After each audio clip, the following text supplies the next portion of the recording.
Hey, welcome back. Today we got a simple problem. We're just going to look at an I-beam. It's a cantilever supporting a load at the end.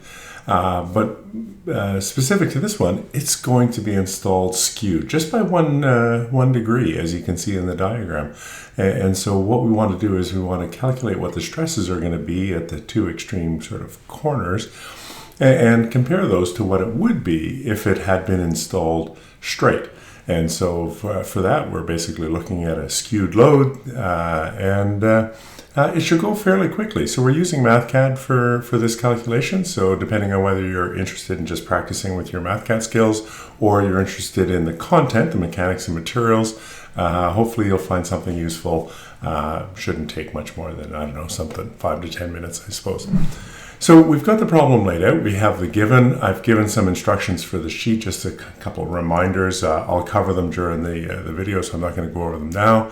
And I've gone ahead and I've calculated the stresses, or the stress at a point at the extreme fiber for the I-beam had it been installed perfectly aligned. So, basically calculating the moment. What is the distance y? Negative my over I gives us the normal stress. And so we're going to use that as a comparison for the skewed member. So I'm just going to collapse that. We see what that stress is. And now we're going to go on and calculate it. So it's a fairly quick calculation. We have to set up to get our moment components. We'll do that. And the rest is really just bookkeeping, where we figure out what the coordinate components are for the 2 points that we're interested in. And so let's get into it. So the first thing I need to do is I need to know what my moment is. And so we're going to do that. Now I'm going to use the absolute value because we're going to use theta to figure out what the sign of the moment components are. So I always want to put my moment, the main moment, in as a positive and use theta to figure out what the sign of those various components should be. Operators, and we'll choose our absolute value.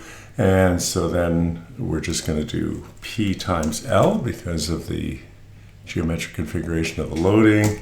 And we'll set that equal, and we want that in kilonewton meters. And so we're off to the races. And so now to get the two components, what we need to do is, with that positive moment, measure theta from the positive z. Okay, and if we always measure theta from the positive z, the signs for the various moment components will always work out. So we'll start with m sub z, and that's going to be equal to m times cos theta. So Control G to turn that in, and again, kilonewton meters. Okay, and we see it's assigning a negative sign to that. And finally, m sub y, m times sine q, Control G.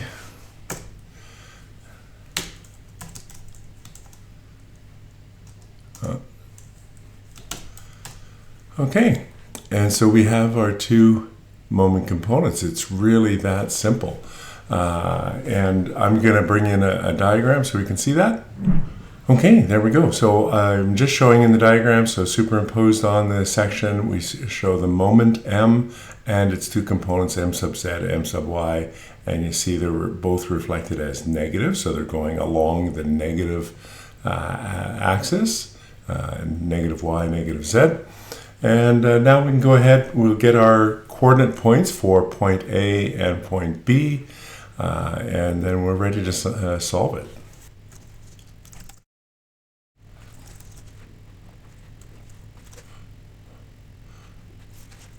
We'll start by getting our y component for A, and we can look at that and we can see that that's positive, and it's half the height, so h over 2, and it's in millimeters, and its equivalent z component, so z sub A, is equal to, now it's in the negative, it's in the negative z direction, and it is half the width, so negative b over 2. Well, I'll tidy that up, put the negative sign down here.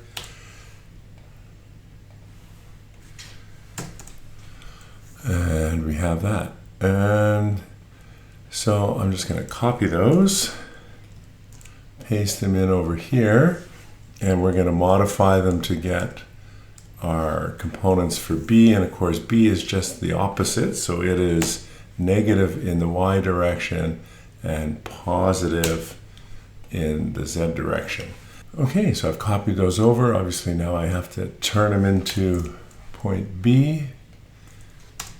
Point B. So before we get too far along, I do want to know what the angle is, alpha, as shown in the diagram, to the neutral axis.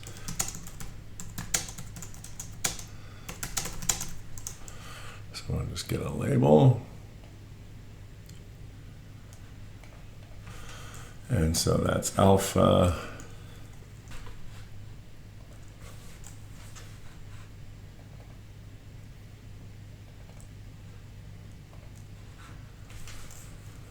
And that's our ratio of our two moments of inertia. So this makes it more severe the more slender your cross section is. And that's all multiplied by tan theta.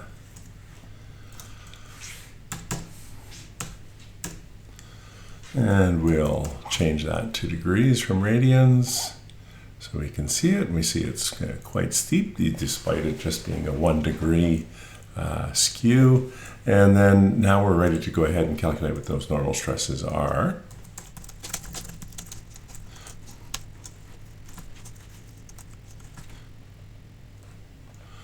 And so the formula, it's just we're dealing with each of the components of moment about the various axes, so using superposition to bring them together. So we'll start by getting our stresses at A, and we'll deal with the moment about Y.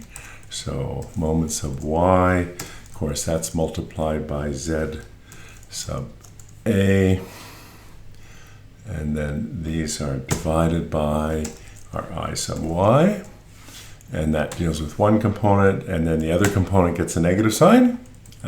So M sub Z multiplied by Y sub A, and all of that would be divided by I sub Z. And if we've done this right, if we haven't made any mistake, we get a value of 85.73 megapascals. So positive obviously indicates that that's in tension, which is what we'd expect at the top of our beam. And now we can go ahead and calculate the stress at B. So I'm going to copy, paste, and we'll just change that to B. And so we're just changing subscripts here. So subs B, this just stays the same. That becomes a B. That becomes a B.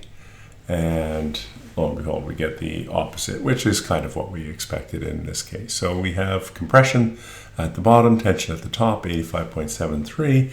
And so to wrap this up, what we would like to do is figure out how that compares to the stresses had it been perfectly aligned. And so I'm just out of space here. So I'm just going to go down, make some space on the next page. And so in this case, we're just going to do it as a percent. So we'll start with our perfect, or our skewed alignment, so stress at A, and we're going to compare that to the stress we calculated earlier. Remember, before we started, I had already done up the perfect alignment. So stress, S, Control G, and we had given that a perfect subscript, and all of this. Okay, so we get 0.234. May want to have that in percent. So if we're going to go percent, we go up to math formatting, and instead of in general, we can just choose percent, and it will display it in percent.